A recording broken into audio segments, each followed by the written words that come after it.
vous admirerez la merveilleuse église de Saint-Baudile.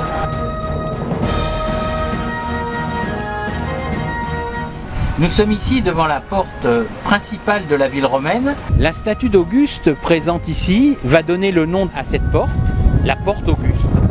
Ici, sur le sol, est représenté par un dallage différent cette fameuse Via Domitia, la voie domitienne. La Via Domitia qui était donc la voie romaine qui reliait l'Italie à l'Espagne, arrivait sur cette porte et traversait la ville. Cette porte faisait partie intégrante des remparts romains qui longeaient ce boulevard. Le dallage au sol représente l'emplacement d'une des tours qui encadrait la porte de la ville romaine. Et c'est vers 1200 que un château sera construit et la porte sera intégrée complètement à ce château. Cette enceinte restera jusqu'au XVIIIe siècle, entourant ce qu'on appelle aujourd'hui l'écusson de Nîmes, qui représente principalement les rues piétonnes.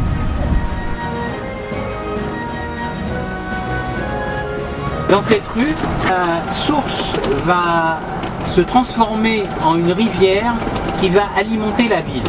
Et tout au long de cette rivière, certes, bien sûr des ponts seront installés pour la franchir, mais aussi des moulins qui vont permettre pendant la période médiévale de nourrir la ville qui était assiégée. Elle servira aussi à installer les teinturiers qui travaillaient avec les manufactures de tissus qui ont enrichi Nîmes au XVIIe siècle.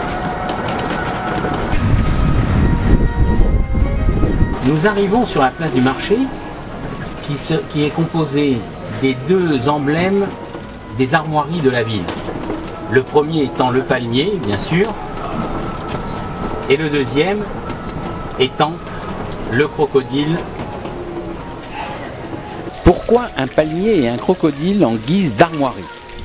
Ces armoiries ont une histoire, il faut remonter à l'époque romaine.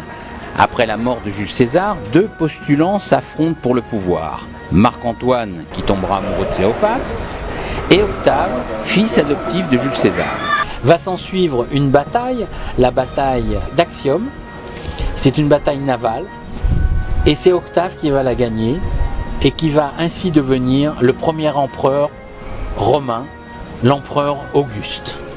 De retour à Rome, il décide, pour commémorer cette bataille, de frapper une monnaie avec sur une face son effigie et celle de son général Agrippa, et de l'autre, un crocodile enchaîné à une palme dans lequel on retrouve une couronne de laurier. Palmier et crocodile symbolisent l'Égypte, la couronne Rome. Le colnem, pour colonie Nemosus, indique les pièces frappées à Nîmes. L'histoire aurait pu s'arrêter là, sauf que des siècles plus tard, en 1533, lors de la visite du roi de France, François Ier, les consuls lui demandent de prendre pour blason le dos de cette pièce appelée l'As de Nîmes. Le roi accepte et voilà l'origine des armoiries de Nîmes.